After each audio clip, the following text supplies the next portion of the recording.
तो इस एपिसोड की शुरुआत में हमें दिखाया जाता है कि मिराज काउंटी में चल रही पार्टी खत्म हो गई। सभी लोग नशे की हालत में सो चुके थे और उतने में एक फ्लूट की आवाज सुनकर टियान की नींद खुल गई। वो सोच में पड़ गया कि इतनी प्यारी आवाज कहाँ से आ रही, इसलिए वो शिव को भी उठाने की कोशिश करने लगा, लेकिन शिव से कोई रिस्पॉन्स नहीं देता। इसीलिए टियान अकेले ही उस आवाज को चेक करने के लिए रवाना हो गया। और अब हम देख पाते सीनियर हुआन हाय को। दरअसल यही वो सुरीली धुन प्ले कर रहे थे और तभी टियान उनके पास पहुंच जाता है। वो तुरंत ही उनसे माफी मांगते हुए कहने लगा कि मुझे पता नहीं था कि यहाँ पर आप होंगे, मैंने तो आपको बेवजह ही डिस्टर्ब कर दिया। जिस पर हुआन हाय कहने लगे कि ना ऐसी कोई बात नहीं, क्यों ना तुम यहाँ आकर मुझे ज्वाइन करो, हम दोनों अकेले में थोड़ी देर के लिए बात कर सकते हैं। तो टियान भी उनके पास जाकर पूछने लगा कि सीनियर आप काफी ज्यादा पावरफुल कल्टीवेटर हो और मैंने सुना था कि कल्टीवेटर्स अपना ज्यादा से ज्यादा वक्त बस कल्टीवेशन में ही लगा देते हैं, तो फिर आप रिलैक्स होने के लिए वक्त कैसे निकाल लेते हो। जिस पर हुआन हाय उसे बताते हैं कि यहाँ पर मैं रिलैक्स नहीं कर रहा था, बल्कि ये तो मेरी एक टेक्निक की प्रैक्टिस थी। वेल इस टेक्निक का नाम है द टाइडल ब्रीदिंग आर्ट। इसे इम्प्रूव करने के लिए मुझे समंदर की लहरों के साथ अपनी ट्यून को प्ले करना होता। जिस तरह से समंदर की लहरों में हरकत होगी उसी तरह से मैं अपने फ्लूट के म्यूजिक को प्ले करूंगा। चलो ये तो अच्छा हुआ कि तुम भी सही टाइम पर यहाँ आ गए, मैं तुम्हें अपनी टाइडल ब्रीदिंग आर्ट के बारे में सिखा सकता हूँ। टियान इस सफर में मैंने तुम्हारी इनर एनर्जी को नोटिस किया और मुझे पता चला कि वो इनक्रेडिबली पावरफुल है। बस तुम्हें इसका अंदाजा इसलिए नहीं हुआ क्योंकि तुम अपनी पावर का इस्तेमाल करना नहीं जानते। अगर तुम अपनी इनर एनर्जी को रेगुलेट और कंट्रोल करना सीख जाओ तो तुम्हारा काफी ज्यादा फायदा होगा। तुम अपनी पावर का इस्तेमाल एक प्रॉपर वे में करके दुश्मनों को रास्ते से हटा सकते हो। जिस पर टियान हेजिटेट होते हुए कहने लगा कि सीनियर अगर सच बताओ तो मैंने आज तक कभी भी मार्शल आर्ट की प्रैक्टिस नहीं की थी। दरअसल डिवाइन एम्परर शेनोंग ने मुझे उनके कुछ एलिक्सर्स दिए थे और उन्हें कंज्यूम करने के बाद ही मेरे पास पावर्स आ गई। मैंने आज तक कभी खुद कल्टीवेट नहीं किया और इसी वजह से मैं अपनी एनर्जी को रेगुलेट या फिर कंट्रोल नहीं कर सकता। जो सुनकर हुआन है थोड़ी सी सोच में पड़ गए, जिसके बाद टियान से कहने लगे कि तुम्हारी करंट सिचुएशन देखकर मुझे ऐसा फील हो रहा कि मेरी टाइडल ब्रीदिंग आर्ट तुम्हारे लिए एकदम परफेक्ट है। इसकी मदद से तुम अपनी एनर्जी फ्लो को कंट्रोल कर पाओगे। अगर तुम चाहो तो मैं तुम्हें अभी टाइडल ब्रीदिंग आर्ट सिखा सकता हूँ और समय के साथ जब तुम इसे प्रैक्टिस करोगे तो इसमें पूरी तरह से परफेक्ट बन जाओगे। अब ये सुनते साथ ही टियान ने तो तुरंत ही उन्हें मास्टर कह के ग्रीट किया।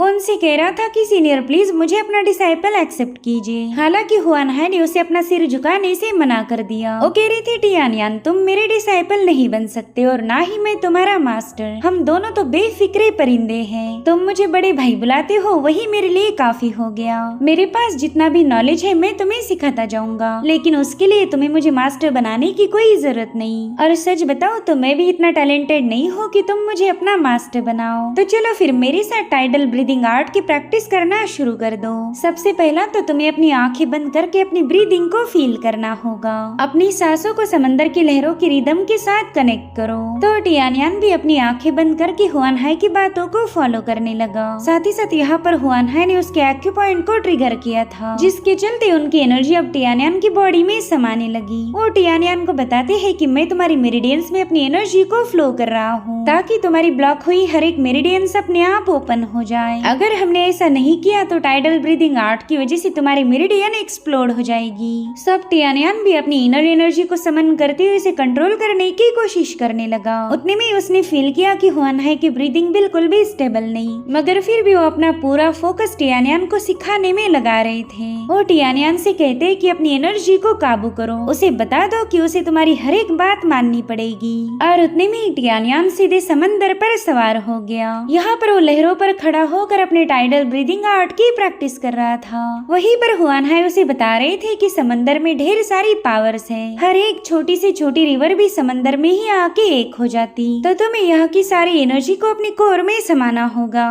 इस एनर्जी को अपने अंदर पानी जैसा फ्लो करो और फिर वो चांद जैसी जगमगाएगी। वहीं पर टियान भी पानी की बूंदों को अपनी एनर्जी से कंट्रोल करने लगा। वो अब अपने हिसाब से जैसे चाहे वैसे इस वाटर एनर्जी का इस्तेमाल कर सकता था। तो उसने जैसे अपनी एनर्जी को रिलीज किया पानी में दो बहाव क्रिएट हो गए। टियान तो अपने इस करतब को देखकर ही काफी ज्यादा खुश हो जाता है, जिसके बाद वो फटाफट से सीनियर हुआन हाय के पास पहुँच गया। हुआन हाय उससे कह रहे थे कि तुमने तो बड़े ही जल्दी टाइडल ब्रीदिंग आर्ट को समझ लिया, मगर इतने से काम नहीं बनेगा, तुम्हें लगातार इस आर्ट की प्रैक्टिस करनी होगी, तभी जाकर तुम इसे सही मायनों में मास्टर कर पाओगे और फिर तुम इसकी पावर का काफी अच्छे से यूज कर सकते हो। जो सुनते साथ ही टियानयान हुआनहाई का शुक्रिया अदा करने लगा। वो कहता है कि मैं मिराज पल हासिल करने के लिए रेडस्टोन आइलैंड जाने वाला हूँ और उस वक्त ये टाइडल ब्रीदिंग आर्ट मेरे काफी ज्यादा काम आएगी।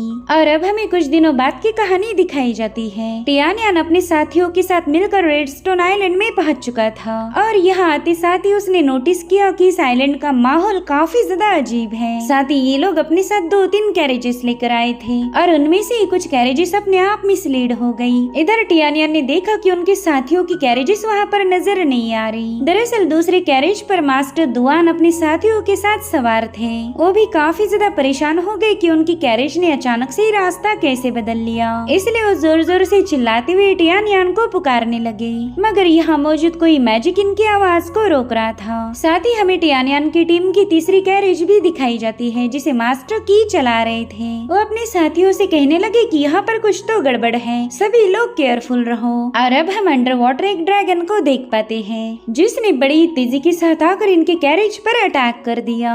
इधर टियानयान अपने साथियों के लिए काफी ज्यादा परेशान था, तो शियो ने समझाने लगा कि हमारे साथी बचपन से ही समंदर में रहते आ रहे हैं, तो तुम उनकी बिल्कुल फिक्र मत करो, वो समंदर के खतरे से पूरी तरह से वाकिफ है, तो मुझे पूरा यकीन है कि वो थोड़ी देर में हमें ज्वाइन कर लेंगे। इसीलिए हमने फिलहाल मिराज पर्ल को हासिल करने पर फोकस करना चाहिए। अब इसी यहीं पर कट होकर हम एक वाटर क्लैन के बंदे को देख पाते हैं जिसके साथ वाटर क्लैन का लीडर टियानो भी मौजूद था और तभी उनका स्पिरिचुअल बीस्ट वहाँ पर पहुँच जाता है। दरअसल ये सीन थोड़ी देर पहले का था। यहाँ पर स्पिरिचुअल बीस्ट टियानो को रिपोर्ट करने लगा। वो कहता है सीनियर मिराज काउंटी का दुआन अपने कुछ साथियों को लेकर रेडस्टोन आइलैंड की तरफ निकल चुका है। उसके साथ डिवाइन एम्परर शेनोंग का इनवाइट टियानयान भी मौजूद है, लेकिन मुझे उनके साथ हुआनहाई का कोई ट्रेस नहीं मिला। मेरे ख्याल से हुआनहाई मिराज काउंटी में ही रुका होगा। जिस पर टियानो कह रहा था कि अरे वाह, ये तो एकदम जबरदस्त न्यूज है। एनवाई मिराज काउंटी में मौजूद नहीं, तो क्यों ना अब मिराज काउंटी पर अटैक किया जाए। मिराज काउंटी को ध्वस्त करने का हमारे पास यही एक सुनहरा मौका होगा।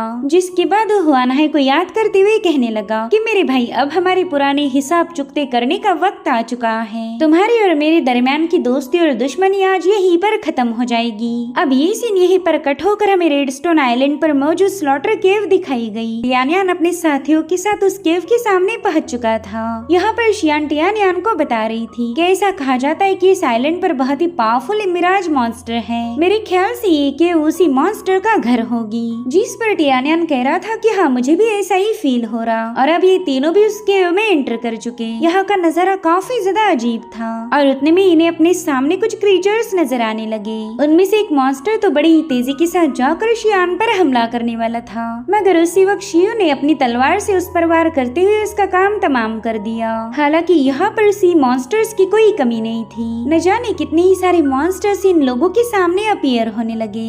दरअसल इन मॉन्स्टर्स को ड्रैगन शार्क कहा जाता था। सो यहाँ पर टियानयान अपने साथियों को पीछे हटने के लिए बता देता है। वो कह रहा था कि मैं इन मॉन्स्टर्स पर मैंने सीखी हुई टाइडल ब्रीदिंग आर्ट का इस्तेमाल करना चाहता हूँ। उसने बड़ी तेजी के साथ अपनी पावर्स को एक्टिवेट कर दिया, जिसके चलते वहाँ पर पावर का एक बहुत बड़ा बॉल क्रिएट हो गया था और फिर टियानयान ने तुरंत ही उसे एक्सप्लोड कर दिया। तो उसकी एनर्जी की चपेट में जो भी मॉन्स्टर आया था वो अपने आप वैनिश हो जाता है। वहीं पर शियान बता रही थी कि मेरे ख्याल से असली क्रीचर्स नहीं थे, बल्कि बस हमें कुछ इल्यूजन्स दिखाए गए। और उतने में इनके सामने एक सीपी ओपन हो जाती है जिसमें से बहुत ही पावरफुल एनर्जी फ्लक्चुएशंस बाहर आ रहे थे। और अब उस पर्ल को देखते साथ ही टियानयान एक और इल्यूजन में ट्रैप हो जाता है। उसे अपने सामने एक घर नजर आ रहा था। पहले तो टियानयान को समझ नहीं आ रहा था कि वो किस लोकेशन पर पहुंच चुका है और उतने में वहाँ का दरवाजा ओपन हुआ। दरअसल यहाँ पर उसके सामने यूशी खड़ी थी, जो कि टियानयान को देखते साथ ही शर्माने लगी। जिसके बाद वो अपनी बाहें फैलाते हुए टियानयान से कहने लगी कि मैंने तुम्हें काफी ज्यादा मिस किया, तुम्हारे बगैर तो मुझे एक पल भी सुकून नहीं मिलता, प्लीज मेरे पास आ जाओ। तो टियानयान उसे कंफ्यूज होते हुए पूछने लगा कि तुम यहाँ पर कैसे आ गई। और उतने में टियानियान को ऐसा फील हुआ कि कोई उसे जगा रहा है। दरअसल वो शियान थी। वो उससे कहने लगी, बड़े भाई मेरे ख्याल से आप किसी इल्यूजन में फंस चुके हो, प्लीज जल्दी से उसमें से बाहर आ जाओ। और फाइनली टियानियान उसकी आवाज सुनकर उस इल्यूजन से बाहर आ जाता है। शियान उसे बताती है कि आप तो बिना कुछ सोचे समझे उस पर्ल की तरफ आगे बढ़ रहे थे। ये तो अच्छा हुआ कि मैंने आपको रोक लिया, वरना मिराज मॉन्स्टर तो आपका काम तमाम कर देता। वहीं पर शियू टियानियान को बता रहा था कि मिराज मॉन्स्टर इल्यूजन दिखाने में माहिर है। अगर इस बीस्ट का मुकाबला करना है तो तुम्हें अपने माइंड को स्टेबल रखना होगा, वरना तो हम सब के सब इस मॉन्स्टर का खाना बन जाएंगे। वहीं पर शियान कह रही थी कि अब हमने जल्दी से इस मॉन्स्टर को खत्म करके इसके पर्ल पर कब्जा करना चाहिए। उसके बाद हमें अपने साथियों को भी ढूंढना पड़ेगा। जो सुनते साथ ही टियानियान और शियू ने मिलकर उस मॉन्स्टर का मुकाबला करना शुरू कर दिया। लेकिन मिराज मॉन्स्टर बड़ी तेजी के साथ इनके अटैक को डॉज कर देता है, जिसके बाद वो अपनी टेंटिकल की मदद से टियानियान पर हमले करने की कोशिश करने लगा। बस थोड़ी देर में टियानियान उस टेंटिकल में फंस चुका था, मगर उतने में इशियू ने अपने एरो का इस्तेमाल करते हुए उस पर हमला कर दिया। जैसे इशियू का एरो उस मॉन्स्टर पर हिट हुआ, वो टियानियान को छोड़ देता है, मगर अब वो मॉन्स्टर शियू पर भी हमले करने की कोशिश करने लगा। लेकिन शियू यहाँ से वहाँ मुँह होते हुए उसके हर एक अटैक को काउंटर कर देता है। और इसी दरमियान टियानियान ने मौका मिलते साथ ही उस टेंटिकल पर अपनी तलवार से वार किया, मगर इससे वो टेंटिकल ब्रेक नहीं होता। उल्टा टियानियान के हमले से वो मॉन्स्टर और भी ज्यादा भड़क गया। अब उसने बड़ी तेज रफ्तार के साथ टियानियान पर हमले करना शुरू कर दिए थे। तो टियानियान भी यहाँ से वहाँ मुँह होते हुए जैसे तैसे उसके हमलों को डॉज करने लगा। वेल यहाँ पर इस केव में काफी अजीब से स्ट्रक्चर बनाए गए थे और इन्हीं स्ट्रक्चर से मिराज मॉन्स्टर को पावर मिलती थी। तो टियानियान शियू से कहता है कि जल्दी से इस स्ट्रक्चर पर अटैक करो। तो शियू भी अपनी पावर्स का इस्तेमाल करते हुए सीधे उस स्ट्रक्चर पर अपने एरो को शूट कर देता है, जिससे वो पावरफुल स्ट्रक्चर सीधे जाकर उस सीपी पर हिट हो गया। वेल ये स्पाइक्स इतने ज्यादा शार्प थे कि उनके हिट होने की वजह से मिराज मॉन्स्टर का काम वहीं पर तमाम हो गया। टियानियान ने तो अपनी पावर्स का इस्तेमाल किए बिना ही बस अपनी चालाकी के दम पर इस मॉन्स्टर को खत्म कर दिया। वेल अब इस मॉन्स्टर के फिनिश होते साथ ही वो केव दोबारा से नॉर्मल हो गई। वहीं पर शियू ने फटाफट से जाकर उस सीपी को ओपन किया और उसके अंदर था मिराज पर्ल, जिसकी तलाश में ये लोग यहाँ आए थे। उस पर्ल को देखते साथ ही शियू तो काफी ज्यादा खुश हो गया और टियानियान से कहने लगा कि अभी भी मिराज काउंटी को बचाने की उम्मीदें कायम है। अब ये सीन यहीं पर कट होकर हम वाटर क्लैन के शिप्स को देख पाते हैं, जो कि मिराज काउंटी के सामने पहुंच चुके थे। पहला तो मिराज काउंटी के सिपाहियों को लगा कि उनके लोग वापस आ गए, क्योंकि उन्हें पता था कि रेडस्टोन आइलैंड पर उनकी शिप जा चुकी है। लेकिन केयरफुली ऑब्जर्व करने के बाद उन्हें यहाँ पर वाटर क्लैन के लोग नजर आए। वाटर क्लैन अपनी ढेर सारी आर्मी लेकर मिराज काउंटी पर अटैक करने के लिए उनकी तरफ आगे बढ़ रहा था, जो देखते साथ ही वो सिपाही काफी ज्यादा पैनिक हो गया। वो अपने साथियों से कह रहा था कि हम पर अटैक होने वाला है, जल्दी से सिटी लॉर्ड को इसकी खबर पहुंचाओ। मगर तब तक तो वाटर क्लैन के लोग ऑलरेडी वहां पर पहुंच चुके थे। उन्होंने वहां आते साथ ही वाटर क्लैन के न जाने कितने सारे सिपाहियों का खात्मा कर दिया।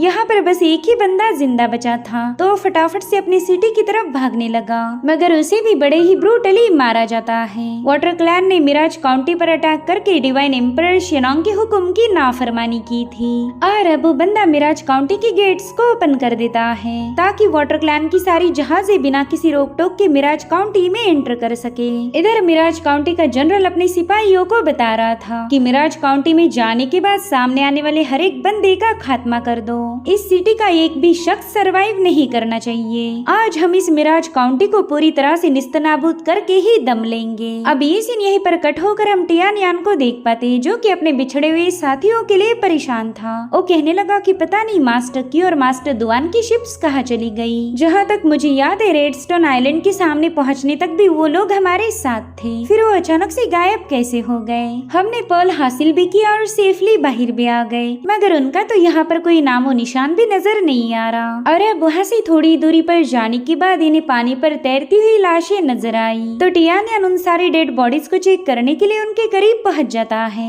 और फिर यहाँ आने के बाद उसे पता चला कि जितने भी लोग उनके साथ आए थे वो सब के सब मारे गए। अब ये सीन यहीं पर कट होकर हमें मिराज काउंटी का नजारा दिखाया गया, जहाँ पर पूरी तरह से क्योस मचा था। वाटर क्लैन ने पूरी सिटी में आग लगा दी, साथ ही जितने भी लोग जिंदा बचे थे उन्हें हंट डाउन करके मारा जा रहा था। इन लोगों की गलती बस इतनी थी कि ये एक फ्री सिटी से बिलोंग करते हैं। इन्होंने वाटर क्लैन की गुलामी करने की बजाय अपनी आजादी को चुना था और इसी वजह से इन्हें मौत के घाट उतारा गया। वेल यहाँ पर हम वाटर क्लैन के जनरल को देख पाते हैं, जो कि अपने फ्लाइंग सोर्स का इस्तेमाल करते हुए सभी लोगों को निशाना बना रहा था। उसने एक के बाद एक न जाने कितने ही सारे लोगों को ब्रूटली खत्म कर दिया, जिसके बाद वो अपने वाटर क्लैन के सिपाहियों को हुक्म देता है कि जल्दी से मिराज काउंटी के सिटी लॉर्ड के मैंशन को घेरा जाए। एक बार यहाँ का सिटी लॉर्ड किया और मारा जाए, फिर मिराज काउंटी हमारे कंट्रोल में आएगी। और उतने में उस जनरल की नजर पड़ी एक औरत पर, जो कि अपने बच्चों को लेकर छुपी हुई थी, मगर ये जल्लाद उस पर भी कोई रहम नहीं दिखाता।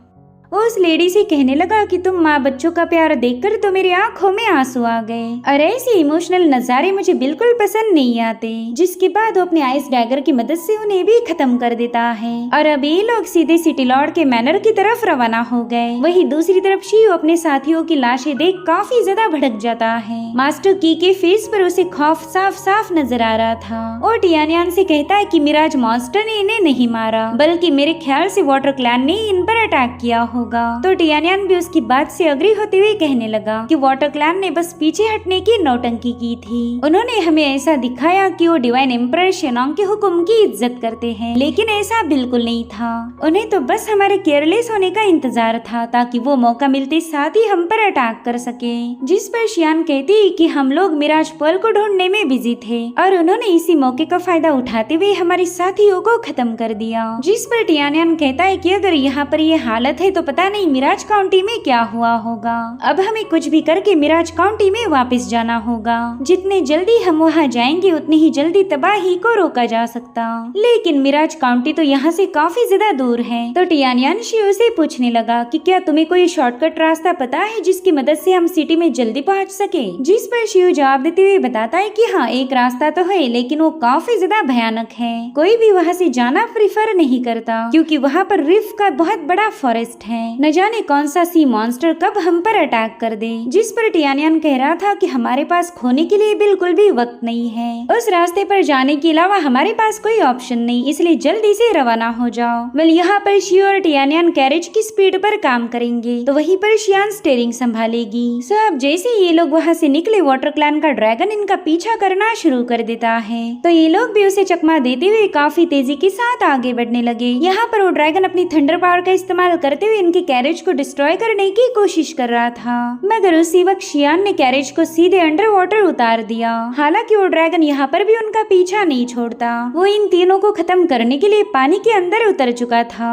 चाहे ये लोग अपनी स्पीड कितनी ही ज्यादा क्यों न बढ़ाए, ये लोग ड्रैगन से अपना पीछा छुड़वा नहीं पा रहे थे। साथ ही अंडर वाटर होने की वजह से इनके रास्ते में न जाने कितनी ही सारी क्लिफ आई। तो इन लोगों ने उसी रिफ के आसपास अपनी कैरेज को घुमाते हुए ड्रैगन को चकमा दे दिया। मगर जैसे इन्होंने चैन की सांस ली, वो ड्रैगन दोबारा से इनके सामने पहुंच जाता है। मगर जैसे ये उनकी कैरेज को निगल पाए, शियान ने तुरंत ही कैरेज को घुमा दिया। और ड्रैगन भी समझ गया था कि इन्हें कंट्रोल करना बिल्कुल भी आसान नहीं, तो उसने अपनी साउंड वेव रिलीज करना शुरू कर दी। उन साउंड वेव की वजह से इन तीनों को काफी ज्यादा तकलीफ होने लगती है। इनका अपनी माइंड पर से सारा कंट्रोल हट चुका था, जिसके चलते इनकी कैरेज सीधे एक चट्टान पर जाकर हिट हो गई। शियान बता रही थी कि मैं बिल्कुल भी कैरेज को कंट्रोल नहीं कर पा रही हूँ। वहीं पर टियानियान ने देखा कि वो ड्रैगन उन पर अटैक करने की काफी ज्यादा करीब है और अब इन लोगों में जोरदार क्लैश हो पाई। इससे पहले ये एपिसोड यहीं पर एंड हो जाता है। Thank you so much for watching. Bye bye, take care.